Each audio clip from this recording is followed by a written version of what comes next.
All right, in this section, we're going to talk all about Pavlovian or classical conditioning, one of the first forms of conditioning. And we're going to talk about kind of how this has been done early on, specifically looking at Ivan Pavlov's work with a dog and training that dog to respond to different types of stimuli. So if we take a look here, we can see kind of the setup of how he did this. And before we get into all the different components, I do want to make a quick distinction about reflexes versus responses. And so reflexes are natural things that our body responds to certain things in the environment, whereas responses or trained responses are things that we can have sort of see this response not naturally occurring. And so if we kind of look at the breakdown here, look at kind of how this has been done, how Ivan Pavlov did this, he looked at dogs and he looked at how this natural reflex of salivation might be able to be trained to respond to something else. And so if we look at this, we can see kind of the four different main pieces of this puzzle. And so the first piece is the unconditional stimulus. And so the unconditional stimulus is just the thing in the environment that produces some natural response. And in this case, that would be the food, right? So that would be the food that we see here. Then we have the unconditional response. That is the thing that the dog produces or that he responds to without any type of training. So that is the salivation in this case. There is some automatic reflex of salivation when the dog sees or smells food. This would be that unconditional response. Then we have the conditional stimulus. This is some new thing that we are trying to train the response to. And in Ivan Pavlov's work, that was a bell. So he trained the dog to respond to a bell that wouldn't naturally have some response. And then we have that conditional response, which is whatever that response may be to the new thing that has been trained. So it is a trained response. In this case, it is still salivation. So it's the same type of thing as the unconditional response, but it has now been trained or conditioned and becomes the conditional response. So we can look at that a little bit closer too as we see sort of this progression over time, where we can see that we have some neutral stimulus, which is in this case early on might be something like the bell, where there's no response, there's no natural instinct to salivate to the sound of a bell. And that starts off as a neutral stimulus before conditioning takes place.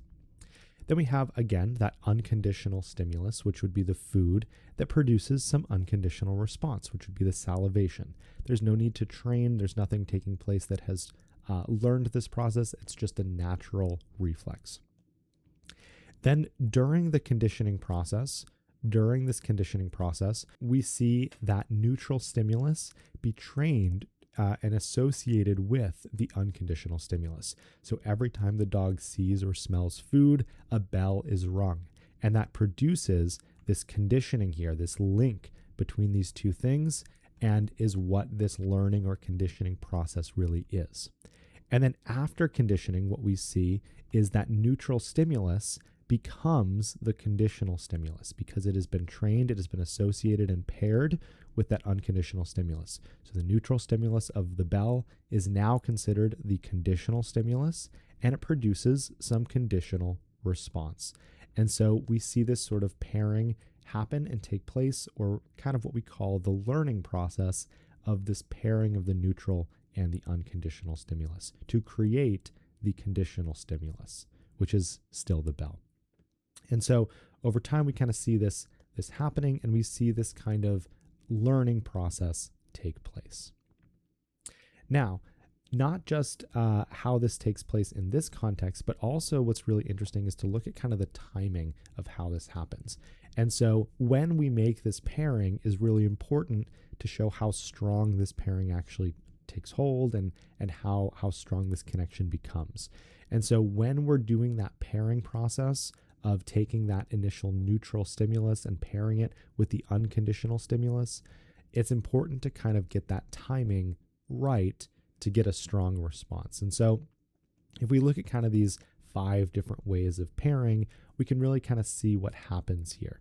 And so short delayed conditioning, this is actually sort of the ideal way of drawing a strong connection, is where we see the connection take place with the unconditional stimulus, such as lightning, and then a thunderclap taking place very short in time after that. And so that short time delay is actually the strongest or most effective way to draw that connection between the two things. A longer delay, while we might still see some association and some pairing, it's a little bit less of a strong response that we get. So we don't always get as strong of a response.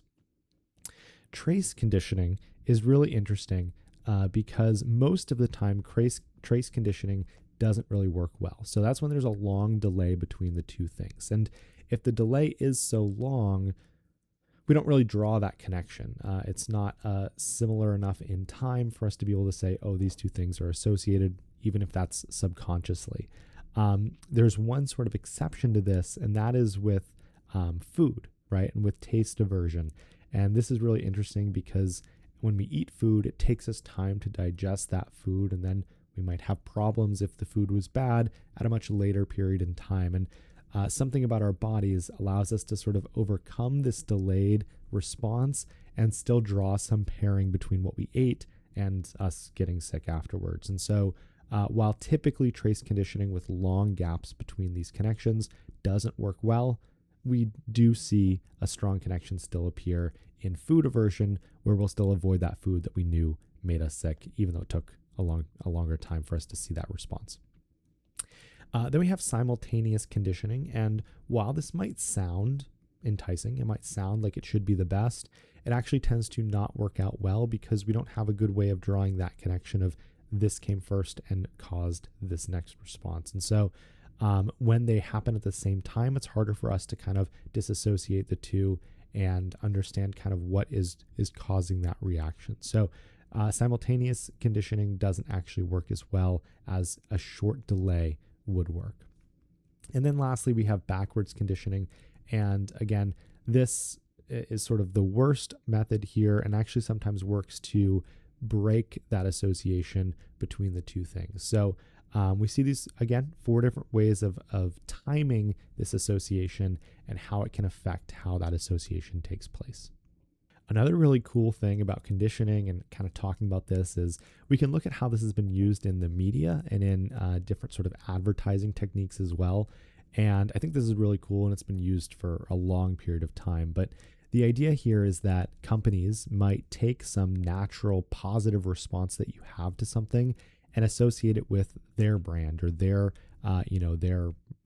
material and use that natural positive association to connect positive feelings to their brand as well. So an example here we see is early on back in the day, they took the brand of Coca-Cola and different baseball players that people had positive associations with and used that to kind of create these positive feelings towards the company and towards the drink itself. So just a kind of cool way of looking at this in sort of an applied context here as well.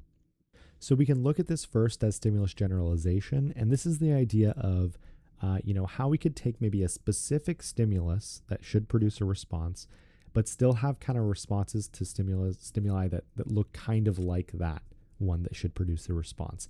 And this was actually studied early on using pigeons and looking to see how they would peck to response in response to specific types of stimuli they were trained to respond to.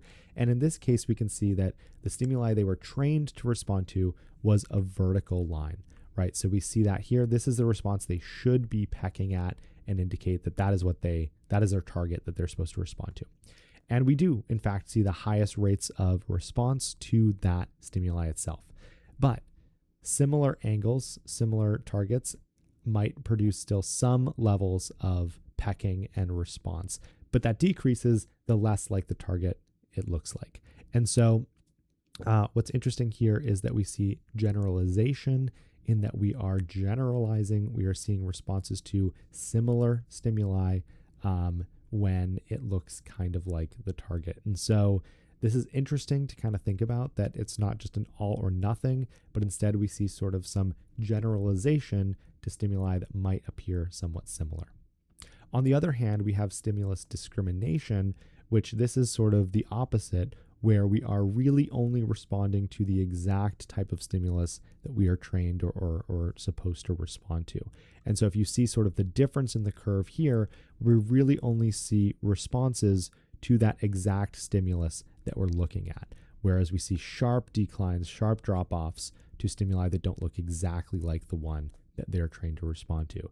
And so we see this in both kind of ways, and we see this in lots of different contexts of classical conditioning. So sometimes we might see stimulus discrimination where they're very specific responses to very specific stimuli, and sometimes we might see stimulus generalization where we have responses to things that are similar to one another. Another example of this classical conditioning is in the example of little Albert. So John Watson was a researcher, a behaviorist specifically, who looked at this idea of conditioning and training, in this case, a young child named little Albert, to respond to things that were seemingly innocent, but would make him afraid of these things. And so classically, he used white, fluffy objects like a bunny or different things that appeared sort of white and fluffy that initially little Albert had no negative association with. So there was no negative fear towards these objects. But what Watson did was he then paired these fuzzy objects with loud, aggressive noises. And so the fear of those noises in turn kind of associated with those white fluffy objects. And over time, little Albert became afraid of these bunnies and white fluffy objects because of that association to that loud noise. And so this is a classic example sort of this in practice. And I think there's a lot of ethical concerns with this. We can certainly talk about that. Today, we certainly wouldn't do a study like this. And I think there are some negative connotations that happened with little Albert even as he got older and sort of tried to sort of overcome some of these associations that had been made. So what happens now if we want to take this idea and use it in maybe a more positive way? So we saw some negatives, right, with Watson and little Albert in the past, using this idea of, conditioning for maybe negative purposes. But today we use this for a lot of positive psychological sort of training. And so we can use this idea called systematic desensitization to use this conditioning to rewire or rewrite people's associations to maybe things that they had previously been afraid of. And so if we look at this example here of someone who might have arachnophobia or be afraid of spiders, we can see sort of the different types of things that might be more fearful to them, right? And so as we kind of go up this list from just thinking about spiders all the way up to an actual spider crawling on them, we can see that fear rank kind of increase. And so what we can do as psychologists is use this idea of systematically desensitizing people to these things that they might be afraid of by drawing these pairs, these conditions to less fearful things. And so someone might start off by simply thinking about spiders and having that kind of, be associated with something positive. So that fear becomes diminished over time.